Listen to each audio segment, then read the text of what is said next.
তারপরে দিন 7 মধ্যেই এবার সাবস্টিটিউট হয়ে গেছে। তার আমি তো বুঝতে পারিনি হঠাৎ করে। তারপর আমি ছেলেকে বললাম, ছেলে আমার সঙ্গে সঙ্গে অভিষেককে ফোন করছে, অভিষেক তোমার ঢুকেছে না? বলছে হ্যাঁ আমার ঢুকে গেছে।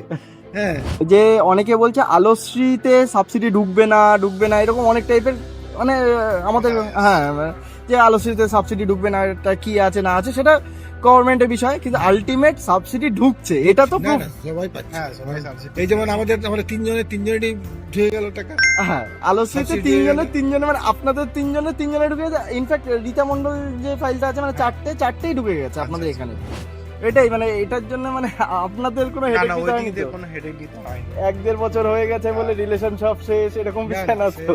বিষয় না, চালু হওয়ার তাড়াতাড়ি সার্ভিস পেয়েছি, কয়েকদিনের মধ্যেই সবকিছু কমপ্লিট হয়ে গেছে। একবার মনে হয় শিলাবৃষ্টি হয়েছিল একবার, ছোট ছোট হয়েছিল, মানে বেশি বড় না, জাস্ট সেই একেবারে ছোট ছোট শিলাবৃষ্টি হয়েছিল। একটু বড় হলে ভালো হতো, মানে লোকের একটা কোশ্চেন থাকে শিলাবৃষ্টিতে প্যানেল ভাঙে কিনা। ভালোই প্রোডাকশন ভালোই হচ্ছে। হ্যাঁ মানে আমি যেটা দেখলাম 1 মাস হয়ে পারেনি আপনার নেট মিটার বলছে 500-550 ইউনিট হয়ে গেছে, মানে এটা ভালো জেনারেশন স্যার, ভালো জেনারেশন। আজকে যেখানে রয়েছে সেটা হচ্ছে বাঁকুড়ার বাস স্ট্যান্ডের খুবই কাছে। এখানে আমাদের অনেক আগে 1 থেকে 1.5 বছর আগে সোলার সিস্টেম বসানো হয়েছিল 4.5 কিলোওয়াট বা 5 কিলোওয়াট অনগ্রিড সিস্টেম পিএম সূর্যাগার স্কিমের আন্ডারে। সেটা এখন আলোশ্রীতে কনভার্ট হয়েছে। স্যারের নাম হচ্ছে মিস্টার অজিত কুমার মন্ডল, আর সুমন স্যারই পুরো প্রজেক্টটা দেখেছে। স্যারই মানে আমাদের সাথে কোঅর্ডিনেট করে সবকিছু করা। মানে কতদিন পরে আলোশ্রী সাবসিডি ঢুকেছে মোটামুটি একটা আইডিয়া? ও আলোচনা করার পরে হ্যাঁ করার পরে প্রায় 1-1.5 মাসের মধ্যে ঠিক গেছে। পিএম সূর্যাগার হয়নি সেটা আলাদা বিষয়, তার জন্য আপনাদের 1 বছর নষ্ট হয়েছে সেটাও আলাদা বিষয়। সেটা তো আমরা- কিন্তু মানে যেদিন দিয়ে অ্যাপ্লিকেশন করা হয়েছে স্যার তো জানে পুরোটাই, হ্যাঁ। যে আলোশ্রী অ্যাপ্লিকেশন থেকে আরম্ভ করে আপনাদের কি প্রচন্ড হেডেক নিতে হয়েছে স্যার? না না, না। তো- কোনো হেডেকে নিতে headache হয়নি। নিতে আমাদেরকে হয়নি। একবার ডেকেছিল, ডেকে পরে আমরা কাগজপত্র সব সাবমিট করেছিলাম। সাবমিট করার পরেই তারপরে আমাকে বললো যে এই একটা ইন্স্যুরেন্সের একটা অসুবিধা ছিল, সেই ইন্স্যুরেন্সটা বললো যে একটা অ্যাপ্লিকেশন দিতে। অ্যাপ্লিকেশনটা আমরা দিয়ে এলাম। দেওয়ার পরেই জুনিয়র ইঞ্জিনিয়ারের সঙ্গে কথা বললাম, ওই যেটা ওই আলোশ্রী পরের দিনেই লাগিয়ে দিয়ে গেছে। তারপরের দিনেই আমাকে বললো যে এই সময় এসেছে, মিটার আছে, তিনজনকে দেওয়া যাবে। তিনটেই আমাদের কাস্টমার। 3জনকে দেওয়া একটা যাবে। স্যার আপনার, একটা হচ্ছে তন্ময় স্যার, না তন্ময় স্যারের অন্য সিজি, অভিষেক স্যারের, আর একটা হচ্ছে রীতা মণ্ডল। রীতা মণ্ডল হ্যাঁ, মহিলা। হ্যাঁ আমরা 3জনই ছিলাম। তিনটেই আমাদের। তার বললো যে আমরা 3জনকে দেওয়া যাবে।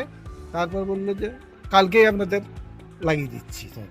ও ঠিক আছে, আমাদের কোনো অসুবিধা নেই, আমি রয়েছি, আমি বাড়িতে রয়েছি, ছেলে হয়তো কলেজ যাবে, তো আমি থাকছি, বাস চলে এলো, লাগানো হয়ে গেল। আর তারপরে স্যার একটা কথা, মানে আমরা তো 1 বছর আগে সিস্টেম দিয়ে দিয়েছি, পয়সাও আমরা 1 বছর আগেই পেয়ে গেছি আপনাদের, কিন্তু তা বলে যে এই আলোশ্রী চালু হয়েছে কনভার্ট করার জন্য পিএম সূর্যাগারের থেকে আপনাদের কি 1000বার ফোন করতে হয়েছে, না আমরা আমাদের দিক দিয়ে করিয়েছি? মানে হ্যাঁ, ঠিক আছে, মানে একটু অসুবিধা হচ্ছিল, ভাবছিলাম যে হবে কি হবে না। ওটা তো তখন আলাদা আমি বিষয়, ছিলাম মানে না। মানে আমাদের সাইড থেকে এফোর্টটা, মানে যে তারপরে সিস্টেম আপনারা যেভাবে আমাদের সহযোগিতা করেছেন বা সবসময় লেগেছিলেন যে যাতে কনভার্ট করে আবার সেই সুযোগটা পাওয়া যায়, সেটা করেছেন আপনারা যথেষ্টই। মানে এটাই যে মানে অনেকে ভাবে যে মানে অনেক ভেন্ডারদেরও ক্লায়েন্টের অনেক এসছে, কমপ্লেন এসছে আমাদের কাছে, যে ধরুন অন্য কোনো ভেন্ডারের কাছে করিয়েছে, করানোর পরে এখন যে যখন এই আলোচনা চালু হয়েছে তার বলছে যে আমাদের তো পিএম সূর্যাগারের দায়িত্ব ছিল, আমরা পিএম সূর্যাগারে করে দিয়েছি, এখন আলোচিত হয়েছে, এখন আমরা করতে পারবো না। মানে ইনফ্যাক্ট কালকে রাত্রে আমি গাড়িতে যখন আসছিলাম তখন আমাকে একজন ক্লায়েন্ট ফোন করে বলছিল যে আমাদের ডকুমেন্টেশনটা করে দেয়। আমাদের সিস্টেমে তো সেটা করা যায় না, কোনো লিগালি এটা করা যায় না, যে কাজ করেছে সেই করবে। সেই ভেন্ডারই করবে। তো এটাই মানে এটার জন্য মানে আপনাদের কোনো না হেডেক না, ওই দিতে দিক হয়নি দিয়ে তো? কোনো হেডেক দিতে হয়নি। 1-1.5 বছর হয়ে গেছে বলে রিলেশন সব শেষ এরকম বিষয় না তো? না, চালু হওয়ার তাড়াতাড়ি সার্ভিস পেয়েছি, কয়েকদিনের মধ্যেই সবকিছু কমপ্লিট হয়ে গেছে। হ্যাঁ, না ও বলছি না, আমরা অফিসে গেছি, অফিসে একদিন গেছি, তারপরের দিনেই আমাদের কানেকশন দিয়ে দিল। আর মিটার কয়েকদিনের দিয়ে মধ্যে সাবসিডিও চলে এসেছে। আবার তারপরে দিন 7 মধ্যেই এবার সাবস্টিটিউট হয়ে গেছে। তার আমি তো বুঝতে পারিনি হঠাৎ করে। তারপর আমি ছেলেকে বললাম, ছেলে আমার সঙ্গে সঙ্গে অভিষেককে ফোন করছে, অভিষেক তোমার ঢুকেছে না? বলছে হ্যাঁ আমার ঢুকে গেছে। হ্যাঁ, তখন কত 4টা কত মিনিটে হ্যাঁ, বিকেল দিক করে সাবস্টিটিউট। যে অনেকে বলছে আলোশ্রীতে সাবসিডি ঢুকবে না এরকম অনেক টাইপের মানে আমাদের হ্যাঁ যে আলোচিত সাবসিডি ঢুকবে না, এটা কি আছে না আছে সেটা গভর্নমেন্টের বিষয়, কিন্তু আলটিমেট সাবসিডি ঢুকছে এটা তো না, না, সবাই পাচ্ছে। হ্যাঁ সবাই সাবসিডি এই যেমন আমরা তিনজনেরই ঢুকে গেল টাকা। হ্যাঁ আলোচিত Subsidy হয়ে গেল। তিনজনে মানে আপনাদের তিনজনে ঢুকে গেছে। ইনফ্যাক্ট রীতা মন্ডল যে ফাইলটা আছে মানে চারটেই ঢুকে গেছে আপনাদের এখানে। আমরা তিনজন অ্যাপ্লাই করেছিলাম, তিনজনে একসাথেই ঢুকেছি। আর জেনারেশন স্যার মোটামুটি ঠিকঠাক তো? জেনারেশন ঠিকঠাক, জেনারেশন নিয়ে কোনো প্রবলেম নেই। ঠিক আছে। ভালোই প্রোডাকশন ভালোই হচ্ছে। হ্যাঁ মানে আমি যেটা দেখলাম 1 মাস হয়ে পারেনি আপনার নেট মিটার বসে 500-550 ইউনিট হয়ে গেছে। মানে এটা ভালো জেনারেশন স্যার, ভালো জেনারেশন। আর ক্লিনিংটা প্রতি সপ্তাহে একবার স্যার। এটাই অসুবিধা, ক্লিনিং করাটাই। আপনার তো হাইটটাও পারফেক্ট স্যার। আপনার ব্রাশ আসেনি, কিন্তু আমি দেখছি আমাদের পরে যখন গাড়ি আসবে আপনার সাথে আমি কথা বলে নেবো। তো কথা বলে নেওয়ার পরে যদি তেমন হয় ব্রাশ পাঠাতে হয় তাহলে ওই গাড়িতেই চলে আসবে, কারণ আমরা কুরিয়ারে ব্রাশ পাঠাতাম। কুরিয়ারে ব্রাশ পাঠাতে গিয়ে কি হচ্ছে, ব্রাশের যে ডান্ডাটা আছে ওরা কুরিয়ারের লোক তো অত যত্ন করে আনে না, অ্যালুমিনিয়ামের জিনিস, ওর উপরে হয়তো দাঁড়িয়ে পড়েছে বা কিছু করেছে, লোড দিয়েছে, বেঁকে যাচ্ছে, আর বেঁকে গেলে আর খোলে না। মানে ওগুলো হচ্ছে ফোল্ডিং সিস্টেম, এক্সটেনশন হ্যাঁ ওইগুলো আর ওপেন হচ্ছে। ব্রাশটা অত দূর যাবে ওই শেষ ও স্যার এটা তো অনেক কাছে স্যার, ওটা ম্যাক্সিমাম 24 ফুট পর্যন্ত লম্বা আছে আমাদের কাছে। আচ্ছা, ওইটা আমাদের 24-30 অসুবিধা হয়। এই যে পাইপে করে দিই মাঝে মাঝে, যে এখান থেকে করে পড়ে হ্যাঁ। এই পাইপে করে দিই। জল দিয়ে এমনি মানে পাইপে করে ওটাও আপনার কষ্ট করতে হবে না, ওই যে ব্রাশের ওখানে একটা নিচে নজেল আছে, ওই নজেলের সাথে এই পাইপটাকে গুজে দেবেন, আচ্ছা দিয়ে নরমালি ওই ব্রাশের মাথা দিয়ে জল পড়বে, ব্রাশটা শুধু আপ ডাউন করবেন, আর কিচ্ছু করতে হবে না। না, ওটা হলে আমাদের ক্লিন করতে সুবিধা হয়। হ্যাঁ ওই সামান্য একটা টাকা দাম, ওই 2,5-3 হাজার টাকার ম্যাক্সিমাম দাম। ওই একটা নিয়ে নিলে আর মানে অন্তত 10-15 বছর 20 বছরের ক্লিন করা নিয়ে আর টেনশন থাকবে না। আর আপনার তো হাইটটাও পারফেক্ট, মানে একদম হ্যাঁ না, সে এমনি অসুবিধা নেই, এই মাঝে অসুবিধা হয় না। আবার ওদিকটা করা যাচ্ছে। হ্যাঁ এইভাবে হয়। এখান দিয়ে একটু মানে কষ্ট হয়, কিন্তু আপনি এইখানে তখন এই একটা জায়গায় দাঁড়িয়ে পুরো জায়গাটাকে ক্লিন করে নিতে পারবেন। হ্যাঁ ওই মানে কি হয়, যতই স্যার জল দিই না কেন এই ময়লা যেটা রয়েছে না, না, যতক্ষণ একটা উঠবে ঘষলে ওঠে না। না ব্রাশ না করলে উঠবে না। হ্যাঁ। উঠছে না, ওই উপরে ভেসে চলে আসছে কিন্তু রয়ে যাচ্ছে। হ্যাঁ ওটাই হচ্ছে বিষয়, মানে যতক্ষণ না একটা রাবিং হয় যে কোনো জিনিস ততক্ষণ ক্লিন হয় না। তবে এখানে মানে কোনো ড্রেনেজ সিস্টেম রাখেনি এই জায়গাটায়। ও স্যার এটা ড্রেনেজ এই উপর দিয়ে রাখবে না, উপর দিয়ে রাখলে জল যদি ভিতরে চলে যায় তাহলে তো প্রবলেম। এটা তো ফুল সিল, যেন এর ভিতরে কোনোভাবে জল না যায়।